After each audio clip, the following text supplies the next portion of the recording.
আসসালামু আলাইকুম। আজকে পবিত্র মাহে রমজানের দ্বিতীয় দিন, দ্বিতীয় রোজা। এর আগে আমরা একটা ভিডিও দিয়েছিলাম এই মাদ্রাসার জন্য।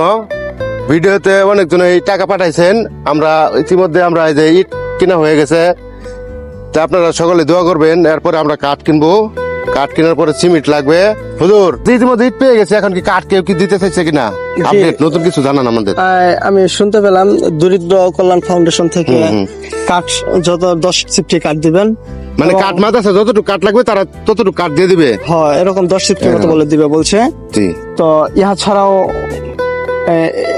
সবেমাত্র ইট আসছে, আস্তে আস্তে আসতেছেন, এবং প্রবাসী ভাইরা যারা টাকা পাঠাচ্ছে, যারা ইহা ছাড়াও বাংলাদেশের ভাইরা আমরা যারা যেভাবে তা দিচ্ছি, আপনারা যারা টাকা পাঠাতে চাচ্ছেন এবং কি পাঠাচ্ছেন তাদের জন্য একটা লিস্ট থাকবে, হুজুরের কাছে দেওয়া হবে। তাদের জন্য সকলের দোয়া করে দেব হুজুরে।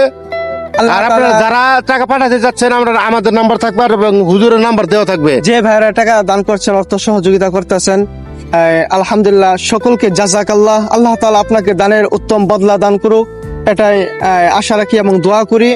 এবং যারা দিবেন সকলে মেহেরবানি করে এগিয়ে আসুন, আরো পাশেদের মাদ্রাসা ফটো যেন সুন্দরভাবে হয়, এটাই আপনাদের কাছে কামনা আশাবাদী রাখি।